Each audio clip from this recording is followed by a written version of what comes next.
In the quiet suburb of Boston, along the tree-lined curve of Maplewood Lane, stood the Brown family's white two-story house, the kind of home that looked serene from the outside but carried stories behind its polished windows. On this bright Saturday morning, the kitchen smelled of butter and vanilla. Melissa Brown, wearing an apron speckled with flour, moved swiftly between the stove and the counter. A cell phone was wedged between her shoulder and ear as she flipped a pancake with practiced ease.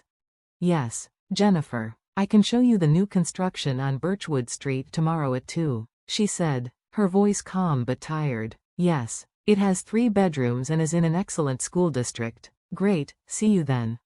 When she hung up, she exhaled deeply, brushing a loose strand of hair from her face. Her job as a real estate agent was rewarding but relentless. Even weekends disappeared under the weight of open houses, contracts, and client calls. But today wasn't just another workday. Today was her daughter's 12th birthday.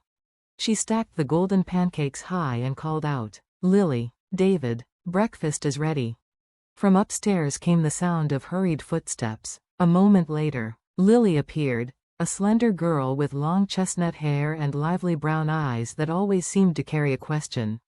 "Happy birthday, my precious girl," Melissa said, opening her arms. 12 years old already, it feels like just yesterday you were a tiny baby who refused to sleep through the night. "Mom," Lily giggled, blushing, "I'm not a kid anymore." Melissa laughed softly. "You'll always be my kid, even when you're taller than me." Just then, David, her husband, entered the kitchen wearing jeans and a gray t-shirt, his hair slightly messy from sleep. "Happy birthday, princess," he said, scooping Lily into his arms and spinning her once before setting her down.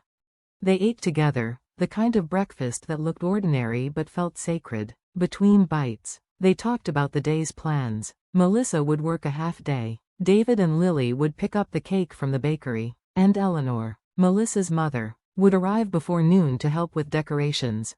Eleanor had been a constant presence in their lives since her husband's passing 10 years earlier. She was elegant and sharp-minded, always dressed perfectly, with a polished tone that could sound both affectionate and cutting. While she adored Lily, her relationship with Melissa was complicated. Beneath her warmth lay subtle disapproval of Melissa's long work hours, her parenting style, and even her modern independence.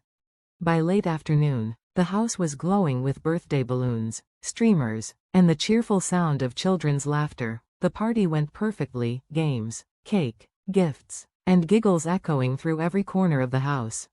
When the guests finally left, a cozy calm returned. The Browns sat down for a quiet family dinner. Eleanor, ever the hostess, cleared her throat and said dramatically, "Now it's time for the special present." From her handbag, she took out a small velvet box tied with silver ribbon. Lily's eyes widened as she untied it. Inside was a sleek smartwatch, the newest model on the market. "Grandma," Lily gasped, "this is exactly what I wanted." Eleanor smiled proudly. "It's the latest version, waterproof, voice-activated, tracks steps, heart rate, everything. You can even make calls and send messages." Melissa frowned slightly. "Mom, that's quite expensive, and we agreed to wait until Lily was older before she got a device like that." Eleanor waved a manicured hand. "Oh, Melissa, times have changed. All the kids have them. Don't deprive her of what her friends already enjoy." Melissa's lips tightened, but she let it go. Today wasn't the day for another argument. That night, after the laughter faded and Lily was in her pajamas, Melissa sat beside her on the bed. "Remember," she said softly, "no late-night messages, no connecting with strangers, and always ask before installing any new app." "I promise," Lily said, nodding eagerly. For a while, everything seemed fine. Lily wore the watch proudly to school, showing it off to her friends. But a few days later, Melissa began noticing subtle changes. The watch was suddenly absent from Lily's wrist. She'd leave it in her room or her backpack, untouched. And strangely, Eleanor's visits increased, always during the hours when Melissa was working. One Wednesday afternoon, Melissa came home earlier than usual. The house was quiet. Lily's school bag sat on the sofa, her shoes neatly placed by the rug. "Lily?" Melissa called. "In my room." Melissa climbed the stairs and peeked into her daughter's room. Lily sat cross-legged on her bed, playing a game on her phone. The smartwatch lay on the bedside table, lifeless, forgotten. Not wearing Grandma's gift today? Melissa asked, trying to sound casual. Lily hesitated, glancing at the device. I just didn't feel like it. Melissa sat beside her, resting a hand on her shoulder. Sweetheart, is something wrong with it? No, it's fine. Lily's fingers fidgeted nervously. I just don't want to use it anymore. Why not? Did it break? Lily shook her head. Her eyes darted away, avoiding her mother's gaze. Lily, Melissa said gently, you can tell me the truth. Did someone at school say something? Or did Grandma? Lily interrupted in a whisper. Mom, it's not that. It's just, it does weird things. Melissa's brow furrowed. Weird things? The screen shows notifications that don't make sense, like recordings, tracking, things like that. And once, it said, connected to Eleanor. Melissa froze. Connected to Grandma? Lily nodded. It scared me. I didn't want to wear it anymore. Can I see it? Lily handed it to her. Melissa pressed the power button, but the watch was dead. She plugged it in, and after a few seconds, the screen lit up. A cheerful tone chimed. Recording resumed, connecting to Eleanor's device.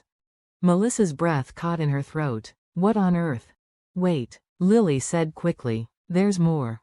She tapped on an icon labeled Family Watch. Inside were folders sorted by date. I found this last week, Lily explained. When I checked it, I heard your voice. Melissa opened one of the files. Through the tiny speaker, she heard herself. Today's meeting was really exhausting. The new client is difficult. It was a private conversation from their bedroom. Melissa's hands trembled. Another file, her and David discussing finances. Another, her venting about her mother. She turned pale. It's been recording everything. Lily nodded, frightened. Even when I wasn't wearing it, I think Grandma listens from her phone. Melissa set the watch on the table as if it were something dangerous. You did the right thing by telling me, sweetheart. She hugged Lily tightly. You're so brave. That night, when Lily was asleep, Melissa sat with David in the dimly lit living room. The smartwatch lay between them on the coffee table, its screen dark again. David's face was pale. This isn't just nosiness, it's obsessive. I know, Melissa whispered, her voice cracking. All those times she came by when I was gone, maybe she was using it to spy on us. She's crossed a line. David ran a hand through his hair. We need to find out how deep this goes. Emails, messages, everything. Melissa nodded slowly. Tomorrow morning, we'll go through everything. No more pretending this is just Grandma being Grandma. As the clock ticked past midnight, the Brown household lay in silence, except for the faint, eerie glow of the smartwatch on the table, blinking softly like an eye that refused to close. David picked up the smartwatch and stared at it for a long time, his reflection trembling on the black glass screen. His jaw tightened, and the silence in the room grew heavy. This isn't just surveillance, he said finally, his voice low but sharp. It's deliberate, a calculated invasion of our privacy. Eleanor must have a reason for doing this. Melissa, sitting on the couch with her arms wrapped around herself, felt her stomach twist. A reason? She repeated bitterly. What kind of reason could she possibly have? David? She's your mother-in-law. My mother. Why would she? David shook his head. We need to find out, he said with quiet determination. This doesn't seem like merely excessive monitoring from an overprotective grandmother. There's something darker behind it. The two of them sat in silence for a while, the ticking of the wall clock sounding louder with every second. Outside, rain had begun to fall softly, as if echoing the unease inside their home. That night, they talked long after midnight. Melissa sat cross-legged on the couch, flipping through her phone, while David leaned forward over his laptop. They began listing Eleanor's recent behaviors, her frequent unannounced visits, her overfamiliar tone with David, her oddly affectionate gifts, and her increasingly critical remarks about Melissa's parenting. She comes by only when I'm not home, Melissa whispered, and she acts so sweet with you. Too sweet. It's not normal. David hesitated, reluctant to agree, but the pattern was undeniable. You're right, he said. It's like she's observing us, collecting information. The thought made both their stomachs churn. The investigation. The next morning, after sending Lily off to school, Melissa brewed 2 cups of coffee and joined David in the study. Sunlight filtered through the blinds, cutting across the room like sharp stripes. David was already at his desk, fingers flying across the keyboard. "I've had this strange feeling," he said. "I think she's been emailing me more than usual." Melissa leaned over his shoulder. "Emails? About what?"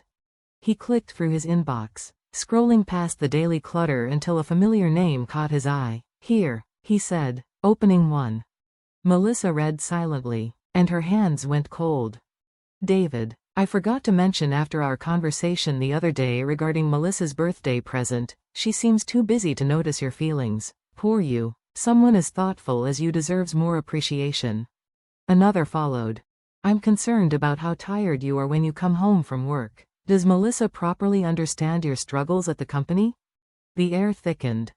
"She's trying to drive a wedge between us," Melissa whispered, her throat tight. "Wait," David said, opening another folder. "There's more." These were worse, messages dripping with inappropriate admiration, written in carefully chosen words that pretended to be maternal but were laced with something else. "You deserve a more understanding partner. Melissa seems to prioritize her career over family. I wish I had met a man like you when I was younger." David exhaled shakily. "When I first read these, I thought they were just strange expressions of concern. I didn't respond because I didn't know how. But now it all makes sense," Melissa muttered. "Mother's not just jealous, she's obsessed."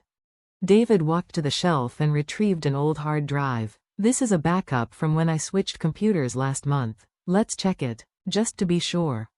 They opened the files and froze. Among folders of work documents were several photos Eleanor had sent David. They looked innocent at first glance, family dinners, backyard gatherings, but her poses were uncomfortably suggestive, her expressions intentionally soft. And the captions? They were worse. Compliments about David's strength, his smile, his gentle nature, paired with subtle criticisms of Melissa. Melissa felt her throat tighten as her eyes filled with tears. "She's been trying to destroy my marriage all along," she whispered. "But why, David? Why would a mother do this to her own daughter?" David's face was grim. "Let's check the smartwatch recordings. Maybe there's more." The recordings. The files they found on the smartwatch made Melissa's blood run cold. There were recordings of private conversations, casual chats over dinner, Lily's bedtime stories, even quiet arguments between husband and wife. Every word, every sigh, captured. And then there was the pattern. Eleanor using the details from those recordings to manipulate David. A conversation about his job appeared in one file. 2 days later, she had sent him a comforting email as if she knew his exact thoughts. "This isn't surveillance," Melissa whispered, her voice trembling. "This is strategy. She's using our words, our lives, to get between us." David rubbed his face, exhausted. "She's using Lily's smartwatch as a listening device. She's weaponized her own granddaughter." They sat in silence for a long time, both struggling to process what they had uncovered. Finally, Melissa spoke. "We have to confront her, but not in anger. We have to protect Lily too." David nodded. "We'll do it tomorrow, together." The confrontation. The next afternoon, the house felt unnaturally still. Lily was spending the night at a friend's house. On the coffee table sat the smartwatch, the printed emails, and a quiet storm of emotions. The doorbell rang. Melissa inhaled deeply and opened the door. Eleanor stood there in a floral dress, carrying a small cake box. "I brought dessert," she said with a bright smile. "Come in," Melissa said flatly.